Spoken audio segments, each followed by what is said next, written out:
thank you all very much for giving up your time to join us this afternoon or this morning, depending on your location. But I think we have quite a few attendees from Indonesia this time round, so good afternoon to you.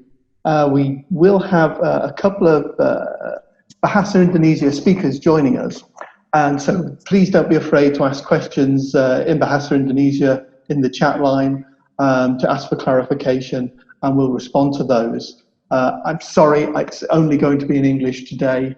It's the only language I know. I know that's my failing, but please ask any questions and we'll come back to you with the details.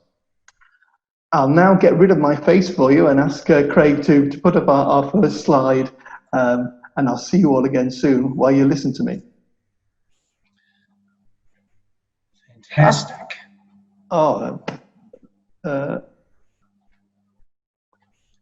I have to say thank you very much to Craig from the University of Applied Research and Development, because he runs these sessions for me and looks after all the technology while I just sit here in my apartment in Kuala Lumpur. So thank you, Craig, for making the magic happen. You're very welcome.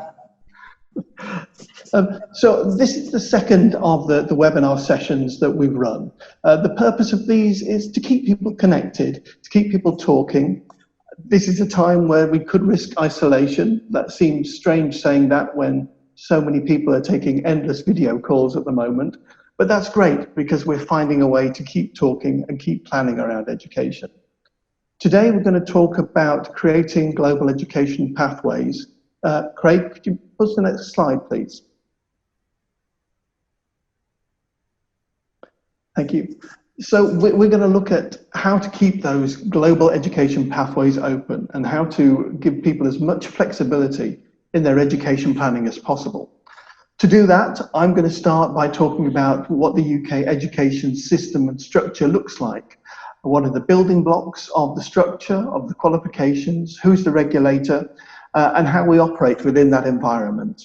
Then my colleague Fabienne from the UK is going to talk about the way that her organisation works to give people access into higher education. And Craig, who is from New Zealand, but director of the University of Applied Research and Development in Jakarta, is going to share with us some of the work that he's doing with us to create pathways from industry and from education into the UK higher levels of education. Thanks, Craig. If you could click onto the next button. Who am I? For those of you that have joined us for the first time today, my name's Tim Dawkins.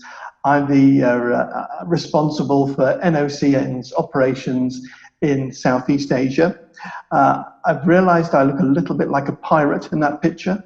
That's meant to represent the transition from restrictions and lockdown here in Kuala Lumpur to getting back into normal operations, which I think is the stage that we're all at the moment. Thanks, Craig. What I would like to do is very briefly introduce NOCN. Some of you know us already, to others, this is a new organisation. NOCN is a UK education and examination company. We have been in operation for nearly 40 years. We create and manage qualifications under licence from the British government. And those qualifications are used in about 25 different countries around the world. We work with 2,000 different education establishments, and we issue certificates to about 250,000 learners a year through our different training centres.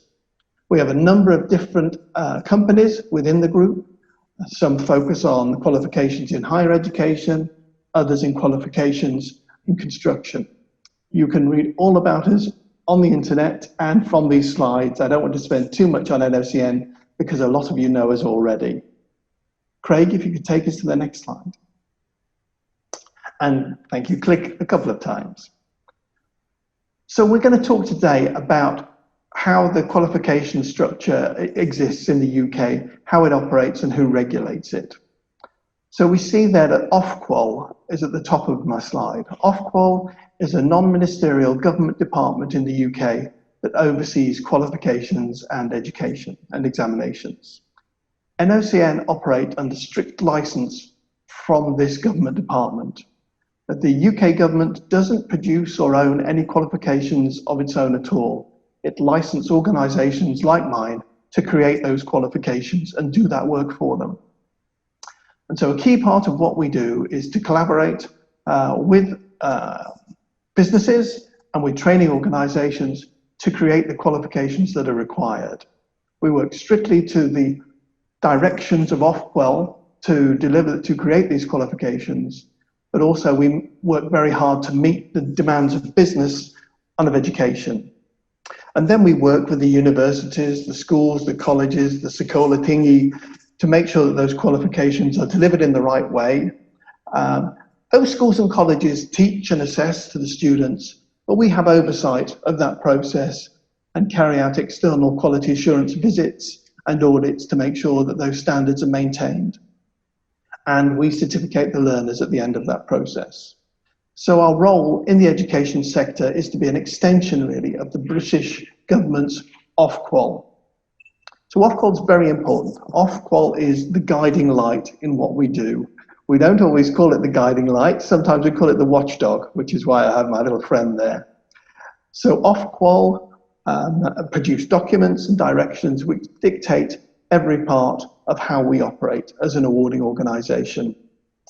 They focus on the validity of qualifications, making sure that they are right for the learner and that they supply the skills that industry needs.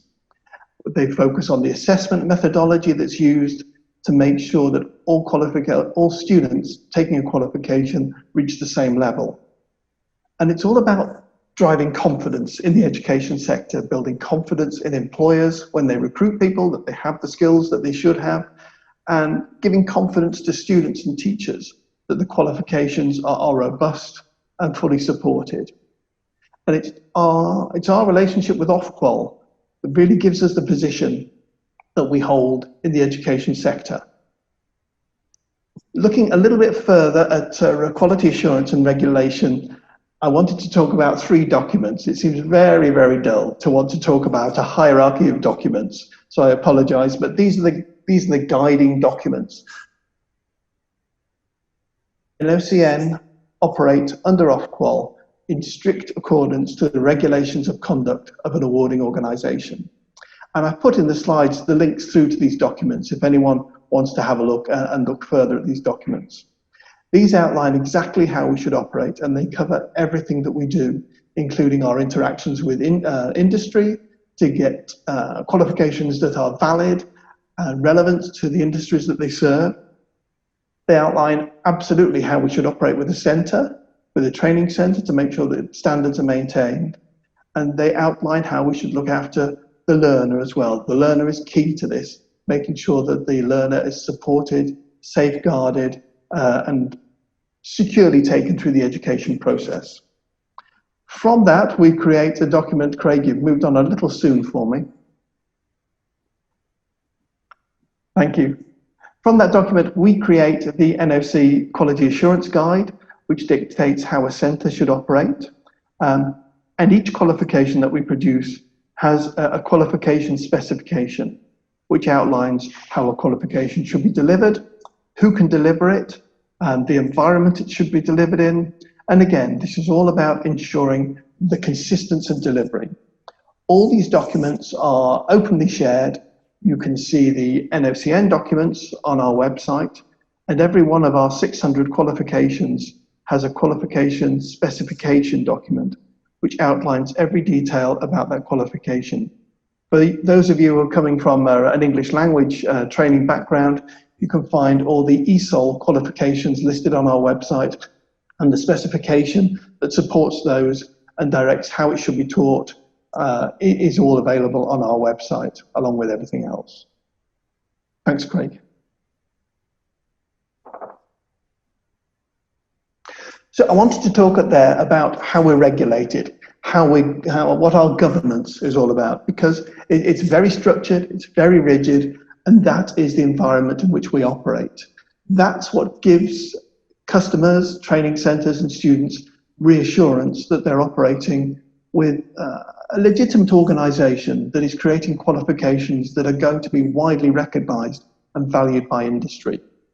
Now I want to move on to talk about the types of qualifications.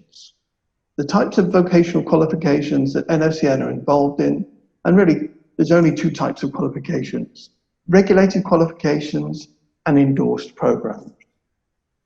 Regulated qualifications sit directly under the remit of Ofqual. These are generally qualifications which are used within the UK education structure, but many of them are used overseas as well. They often link to national occupational standards. They always have to have the support of industry. They often meet UK laws and conditions and attract UK government funding. They conform very much to the size and structure conventions of UK qualifications, and they're structured in very robust progression maps that clearly show what a learner can study before they study that qualification and what they can study or move on to as a result of that qualification. We have about 600 regulated qualifications within our portfolio across 13 different industry sectors.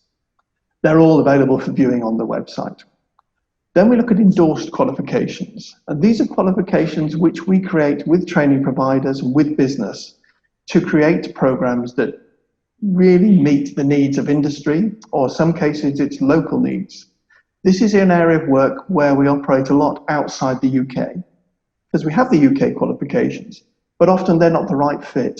They contain UK law, they contain UK restrictions that aren't needed in different countries around the world. So we are developing qualifications in India, in Africa, in the USA, with partners there, using exactly the same process and structure and rigor that we do for UK qualifications.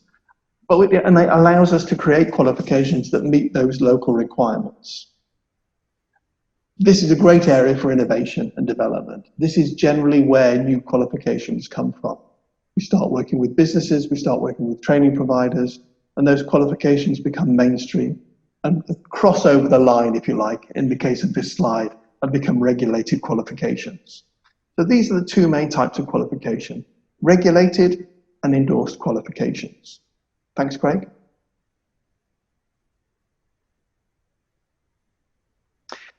Qualifications seem to have all kinds of names, all kinds of naming conventions. But for regulated qualifications from a UK awarding organisation like us, there's a very strict naming convention. This is one of the regulations that's driven by Ofqual, by government dictate. The name of a qualification is made up of a number of factors: the organisation that creates it, its level, its size, and then its subject. So in this case, the organisation is us, NOCN. The levelling system, we have levels from entry level 1 through to level 8. And we're going to look at what the different levels mean in my next slide, I believe. But in this, so the name is made up of the owning organisation, the level, and the size. And the size is different from the level. A full qualification, as people will call it, a full qualification that you might study for 2 years, or 1 year in some cases, is a diploma. A diploma is a qualification of 37 credits, and a credit generally relates to 10 hours of learning. So a diploma must be at least 370 hours of learning and carry 37 credits. Certificate level, 130 hours to 360 hours, and 13 to 36 credits. An award is a smaller qualification of 10 to 120 hours, and the equivalent number of credits. And so we build up the name. It's an NOCN Level 2 certificate, the mid-sized qualification in the subject. Intermediate bricklaying, I've chosen as a random example. And so that's the naming convention that governs all of our qualifications. And from knowing that, you can unpick details on a qualification to understand its level, its ownership, and its length. Okay, thanks, Craig. This, I think, is my last slide, and then we'll get into some less instructional slides. This is the structure for levels and types of qualification in the UK, and it's broken down into 3 areas in this particular grid. On the left-hand side, we have the academic qualifications. On the right-hand side, we have the apprenticeship qualifications. And I hope to do a webinar on apprenticeships at a later date, maybe in 2 weeks' time. And the central tier is the vocational qualification structure. There are many different qualification diagrams that illustrate equivalency, and I do have a very comprehensive one that goes on for 5 pages. If anyone would like that very complex document on qualification equivalency, just email me. I'm very happy to share that. But I just wanted to show this quite simple illustration. When we're looking at level 1 qualification, that's equivalent to grades D to E in a GCSE qualification, which is a general qualification for 16-year-olds in the UK. A level 2 qualification is equivalent to a successful pass at the GCSE, which is the 16-year-old qualification. Level 3 is equivalent to an A level, which is the academic qualification for an 18-year-old in schools in the UK. And then we start to move in 4, 5, 6 are the building blocks for bachelor's degrees. Level 7, you get to master's equivalency, and level 8, you get to a doctorate level. And it's at these levels of level 4 to level 7 that we see more and more the academic and the vocational sectors coming together and meeting and offering opportunities to step across from one area to another. So there's a lot of information on those slides, and I do apologize for that. Craig, can you move me on to the next slide, please? I hope that when you get sent the presentation, you'll look on it as a reference document, because there is a lot of information in there. If you have any questions on qualification structure, size, or equivalency, please get in touch with me. I know a lot of very bright people who can help me answer a lot of technical questions around the structural qualifications. What we're going to do now is I'm going to introduce my colleague, Fabian Bailey. Fabian's organisation, One Awards, focuses on giving people the opportunity to start their degree programme when maybe they haven't followed the natural course. I'm not going to say too much more, because I fear already I'm starting to take away her content, but I think thank you for your time at looking at the structure of the qualifications. The next 2 speakers will talk about how they use that structure to create qualifications that really give young people and mature learners different routes back into education. Fabienne? Thank you, Tim. Good morning, everybody. Good morning to UK colleagues, and I think good afternoon to colleagues in other parts of the world. I'm delighted to be here with you today to talk about a fantastic product that we have in the UK called Access to Higher Education. As Tim explained, I'm the Managing Director of One Awards. One Awards is a subsidiary organisation of NOCN Group, and we have a very unique specialism within the group, which is access to higher education. So if we can start the slides, please, Craig, and I will explain a bit more about this fantastic product for you.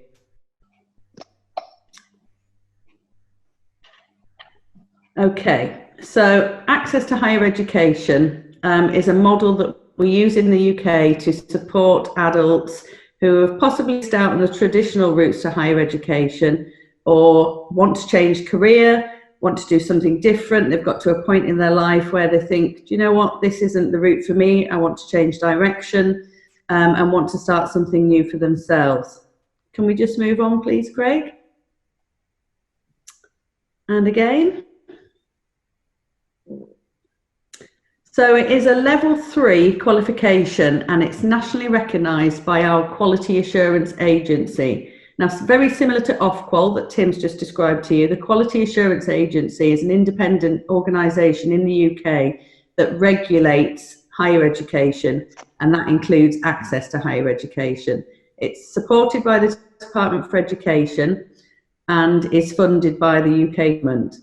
It's aimed traditionally for adults, and we consider adults to be 19-plus-year-olds who have little or no previous qualifications, or, as I said earlier, want to change career, and then who want to progress to higher education.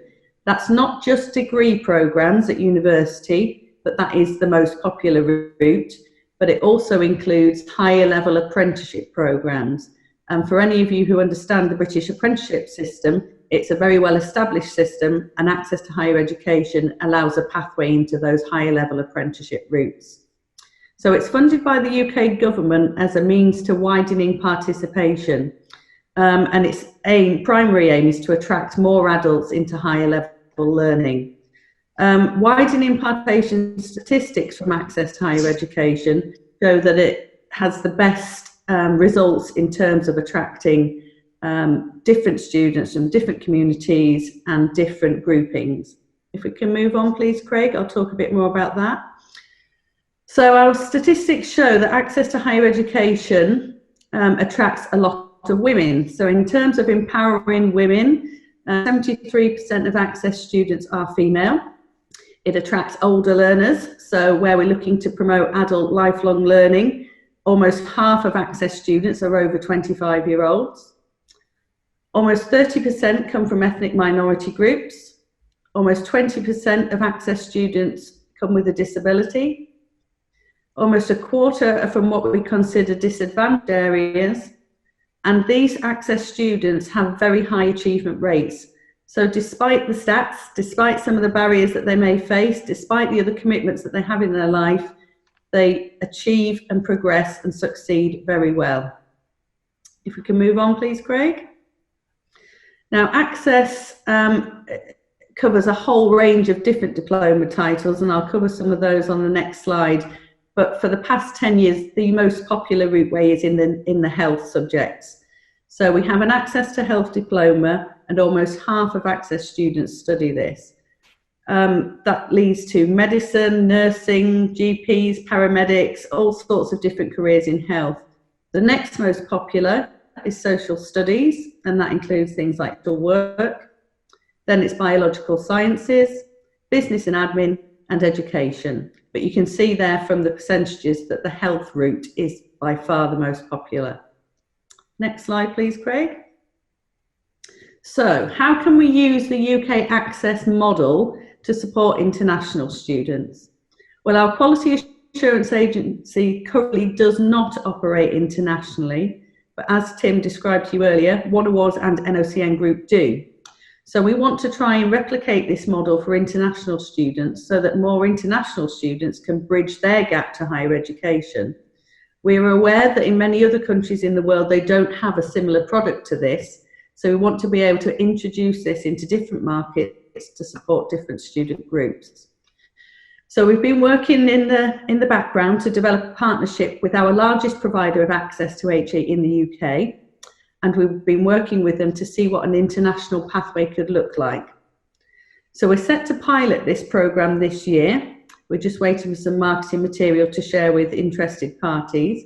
And this would start with our Level 3 Health Diploma. So I told you earlier, this is the most popular, so we're expecting this to be popular in other markets as well. We'll start with the Level 3 Health Diploma, and this will allow students to study at Level 3, which then bridges the gap to the Level 4 university or apprenticeship higher level studies. And as I said earlier, this leads into a whole range of different career routes, including nursing, GPs, social care, etc.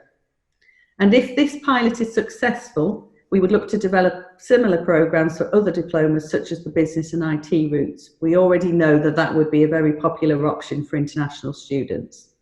If we can move on, please, Craig. So how can we get involved with international students?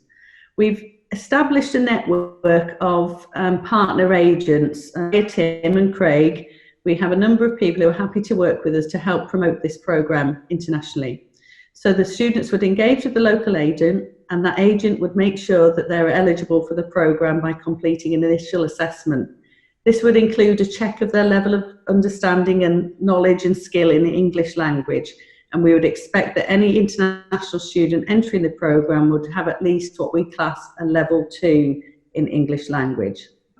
If they're eligible, they would enrol with our UK partner college, and that would give them access to a fully online distance learning programme, which is called the Access to Health Diploma.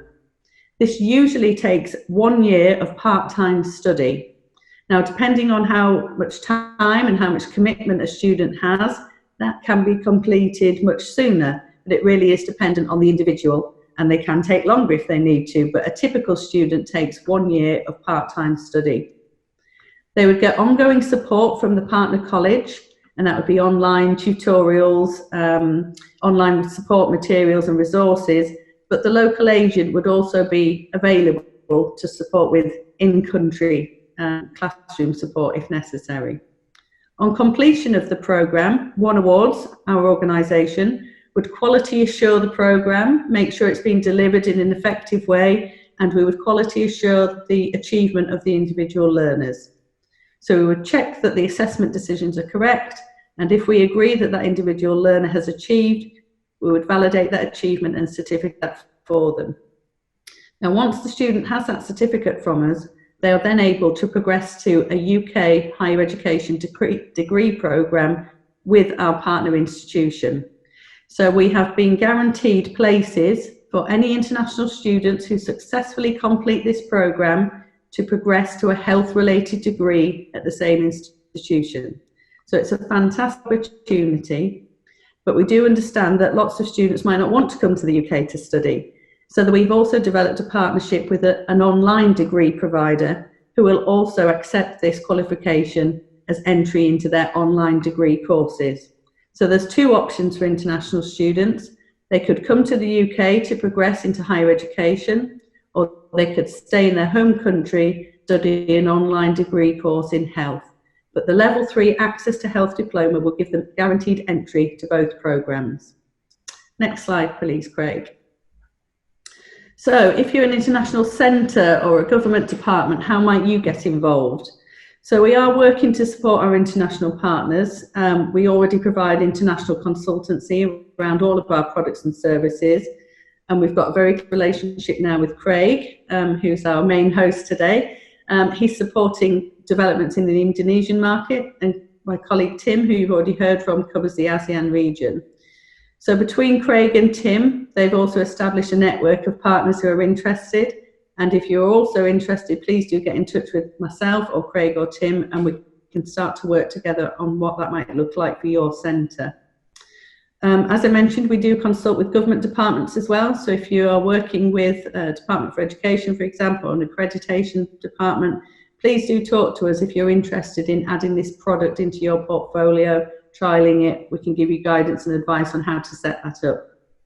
So as a group, NOCN Group, and as One Awards, my organisation, we're here to help with any qualifications or accrediting service, anything about apprenticeships and higher education, and how we can model the UK structure within different markets internationally. I think that's all my slides, is it, Craig?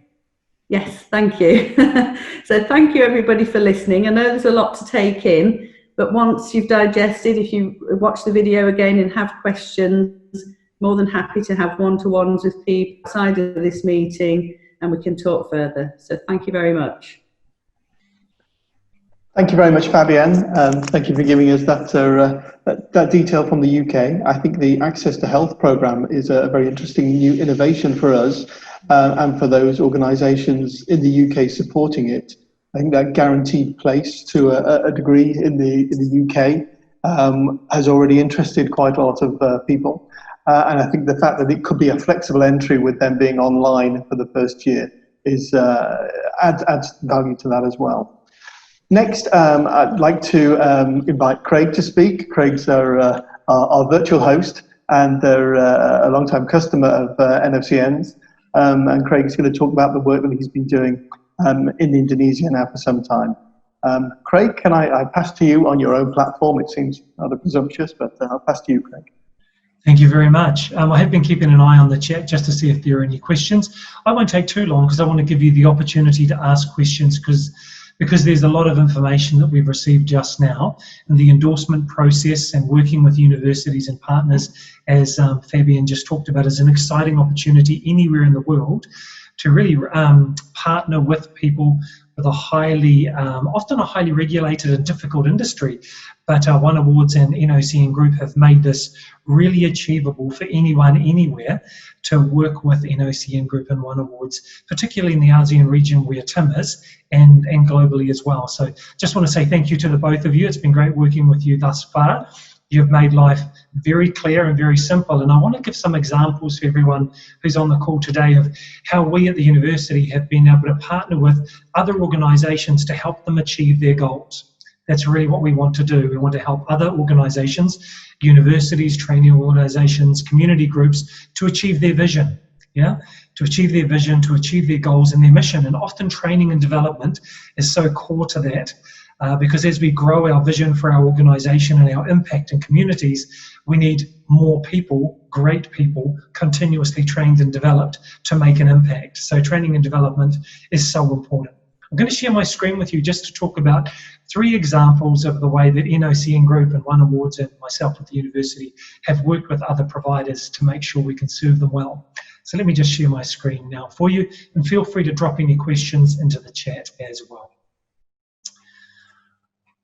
Alrighty, so this is me. I'm the director of the university and NOCN head of centre for our institution.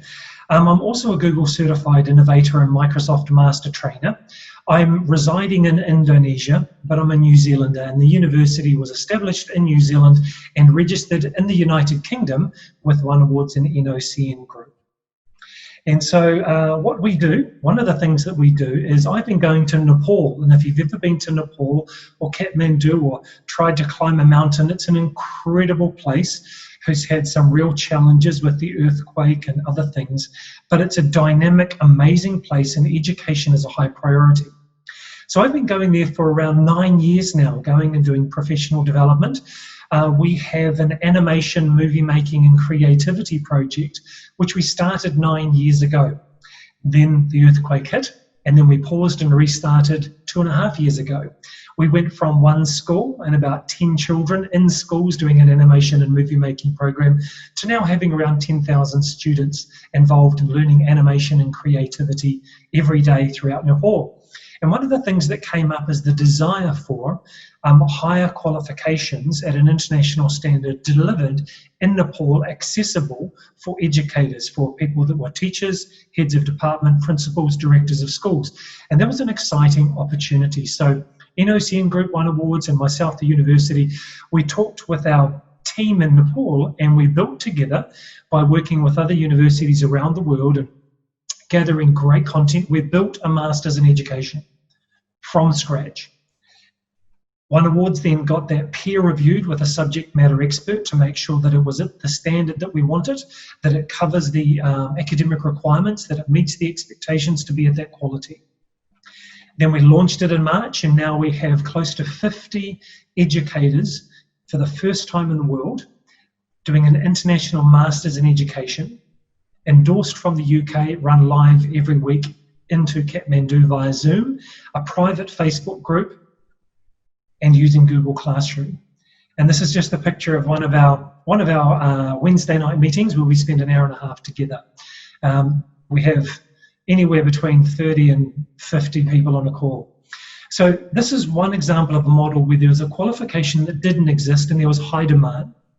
So we connected with a group of highly connected principals and educators and professionals and designed it with an international audience in mind, went through the endorsement process. Then, after it was approved and delivering it for a while, we then started reaching out with One Awards help and talked to other universities. And now we have an agreement with a university in the United Kingdom where the graduates from the Masters in Education can go on into a PhD program or a doctoral program. And this is very exciting because it expands the opportunities for everyone involved. And this is just one model of what we can do together with One Awards and NOCN Group. Here's another example, a different example. So the university has 2 exclusive partners in the emergency response and risk management sector. One of those is Waguna Samson Tiara in Indonesia. The other is Wild Geese Group in Malaysia. And they've got centres and sites all around the world. And traditionally, they had provided safety training at an extremely high level for the oil and gas industry. Now that's high risk, high value, very, very professional. They've been doing it for 20 years, but there was no academic equivalency, no academic pathway. So there were professionals, CEOs, line managers who'd been in the industry for many years, achieving high-level industry standard qualifications, but there was no academic recognition. So we worked together with the university, with One Awards and with NOCN Group to create a diploma, a bachelor and a master's in emergency response and risk management. So this is a picture of Wild Geese Group in Kuala Lumpur, who over the last 3 months have very innovatively transitioned their own safety standards, which are accredited with OPITO, which is the Global Safety Standard Industry Training Organization. They've transitioned that training to remote learning, online learning, first time in the world. So this was a different model, but an exciting opportunity. So it was an existing industry training center with existing industry standards. We developed an academic pathway from level 4 to level 7. We created a recognition of prior learning system and current competency. There's a difference there, and I just want to highlight that. Some people in the industry have done lots of training in their history. So we provided academic recognition of their prior learning, industry standards and things like that. Current competency is in their role right now, based on their job description, their CV, their references, and what they do day to day. Their current competency also demonstrates they have met some of the learning outcomes in the qualifications and for entry into the qualifications. So we were able to give them an accelerated pathway so they can finish the diploma or the bachelor at a faster pace because they've already learned some of those requirements. So we focused on anywhere, anytime learning, given that people could be in Saudi Arabia, Malaysia, Indonesia, they could be in the UK, they could be in the USA, Canada, anywhere in the world, on a rig, on a deployment, on land, on a boat, anywhere. And we involved the industry training organisation, OPITO, TEEX, BTEC, AFAC in Australia, and we've looked at their standards and also communicated with them, then got that endorsed by One Awards and NOCN with the help of a subject matter expert. So that's a different model. There was already training in place, and we provided a new framework, an academic pathway, and a recognition of what they were learning. So in the Masters of Education, something didn't exist, and we worked in partnership to create it. With the safety training, something did exist, and we provided an academic pathway. Now the third model is a community-based model. The picture here is of TCI, the Collective Institute here in Jakarta, Indonesia. They had been working previously in community. This is a picture of them right now as one of their activities in one of their community organizations, providing 200 meals every day for needy communities. Needy communities for people that can't go to work because of the lockdown, fears of the virus. And so the organization is providing 200 meals every day of the week for the last 2.5 months. That's just one of their initiatives that they've been doing. And they've been in Indonesia for close to 18 years now. And so the organization had already done training and development and a partnership with the university in the United States. But here was the difference. This community organization had a partnership, but there were some assessment challenges with the style of assessments and the style of the content with the university in the United States. So what we did is we looked at the learnings and the learning materials and the Collective Institute's materials they already had, and we looked at, hey, how can we make this really, really effective to give your people that are working in the community a recognized, endorsed qualification that trains them to be leaders in community and leaders in service and community and leaders in ministry. How can we build a qualification based on what you're doing and what you've already learned from your existing partnership? So working with them, we developed a certificate, a diploma, a bachelor and a master's in community, leadership and ministry. We used a social platform to host all the content, so wherever people were working in community, they could still access it any time in the day. We developed a very robust internal quality assurance model. It was endorsed by One Awards and NOCN, a subject matter expert was engaged, and the delivery style is carried out by the Collective Institute in their own local site to the agreed university standards that we have for the learning outcomes, the assessment models, and the IQA, which is the internal quality assurance. So 3 very different models. 1, qualification didn't exist. Number 2, industry training did exist. We created an academic pathway. Number 3, a community-based organisation with an international partnership already had some challenges and wanted to create a model that worked for them to deliver under our quality systems and us monitoring it and us owning the qualification. So 3 really, really different models. And the process was, let's review what you're doing and what your needs are. Number 2, let's develop and structure together with you what this could look like and what's going to work best. What you're doing now, what you'd like to do, and let's build something with the community, with the industry, and with subject matter experts. Then it's endorsed and goes through the endorsement process with One Awards and NOCN Group, and then we start communicating with networks. So the networks, for example, are other universities, other training organisations, and other industry bodies as well, because that expands the opportunity to make an impact. This is what the University of Applied Research and Development is all about, is empowering communities, organisations, training institutions to really achieve their vision and achieve their goals. So in summary, that's what we're doing, and we are absolutely excited about the pipeline of qualifications we've got in development right now. And working with NOCN Group and One Awards has been a hugely professional experience. And we're just excited to keep doing that and see what happens in the future as well. So thank you so much, Tim, for the time. I'll hand over back to you, and I'll have a look and hand over back to Fabienne as well. And I'll have a look in the chat and see if there are particular questions for you. Okay. Thank you very much. Now is the time. If anyone has any questions, please drop them into the chat. And we'll certainly happily try and answer them. Craig and Fabienne have both given us examples of recent innovations to how we reach out to students and create pathways into that structure that I talked about at the beginning. And the interesting thing is, during the last 3-4 months, I forget how long it is we've been locked down, but during the COVID impacted time, the speed of that innovation has been so much faster. It's opened doors that have been shut before because we've had to move forward. We've had to think differently.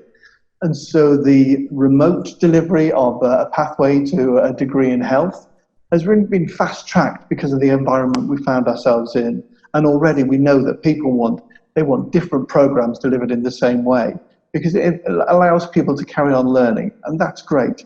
And with Craig's innovations, his approach, we've seen pathways being mapped within education, within industry, and within the third sector, as he's outlined. I've been quite close to the industry variation because that's been led by a group that Craig's worked with here in Kuala Lumpur, and they are just so delighted that they've got academic recognition for these very professional people with great experience and great knowledge, and now that vocational sector has mapped into the academic sector. So some very exciting innovations have happened in this very sad and grim time. It's driven innovation on. So that's been one good thing that we can look back on this time and say that drove innovation. Let's hope it carries on. I've been filling time, but see if there's any questions arriving in the chat. Yeah, I think we have a question for Fabienne. She's answered in the chat or asked a follow-up question. Fabienne, would you like to share about pathways other than health, if there are? Yes, so a colleague has asked if there are other subjects that we could look at, and I'd mentioned on my slides that we have over 40 different diploma titles. So yes, we can look at other subject areas. Some of the other popular ones that I mentioned were in education. More recently, we've had interest in finance and banking and law. So we have, I can't think of a subject area that you might ask for that we don't have. So the only one that is currently available as a wholly online program is the health one. The next priority would be the business and IT, but I think education would probably fit as the next priority. So yes, we have other subject areas, but we need to pilot this one first, make sure it's right, make sure it suits the international market, and then we can look at developing the other subject areas. Great. Thank you very much, Fabienne. We'll just see if there's any more time for any more questions. This is the second session like this we've had. I hope to keep going with them. I know that lockdown will vary in different regions. I believe we're going to be still restricted in a certain way for probably another month, certainly in Southeast Asia. I plan to do another session looking at apprenticeships, modern apprenticeships. The UK has been leading the way in how we create new apprenticeships that absolutely meet the needs of industry and are developed hand in hand with industry. So I'll be passing around links to that probably in the next 2 or 3 days, and we'll set a date for that in 2 to 3 weeks' time. I hope those of you that find that relevant will join us for that. If I could share something, Tim, is that okay? Yes, Craig, yes.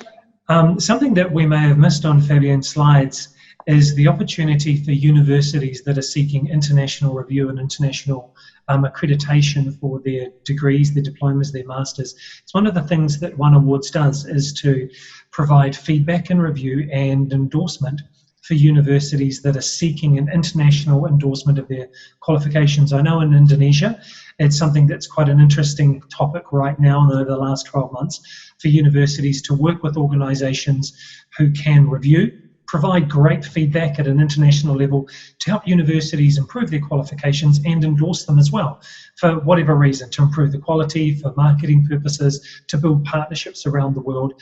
Maybe Fabian, you'd like to talk about that? Yes, so we've established a really lovely network of friendly universities who are willing to work with us to support international universities to, as you say, Craig, nationally and internationally recognise their own programmes. Now, this is really positive for them as institutions because it gives them extra value and credibility, but also it's really important for the students to allow them global mobility. So often, local or in-country qualifications aren't recognised across the world, but with the international recognition we're able to provide, students can use that certification and endorsement to demonstrate ability and achievement globally around the world. So NOCN Group and One Awards are internationally recognised. We are internationally regulated. So this endorsement from us allows the students to have a portable, mobile recognition of their achievements. So if they want to come to the UK or they want to go to Germany or America or other countries, this endorsement would be recognised internationally. Thank you. Right. Tim, there's a message in the chat. It might be from our friend Adi. Would you like me to read it? Thanks, Tim and Fabian and Craig. Just a thought. Maybe if you can do like a socialisation to the community sector, such as vocational, higher education sector, professional associations, government training centres. I guess that will open more pathways for the stakeholders to understand the value of UK qualifications. I think that's one of the big goals, isn't it, in working with BritCham and others to make that happen. Certainly, absolutely, yes. Thank you for that, Adi.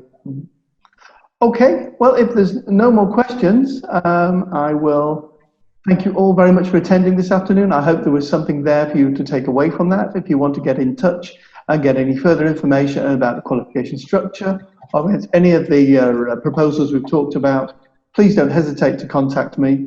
Thank you again for attending. I hope to see you all again in 2 weeks when we talk and unpick apprenticeships. Thank you very much.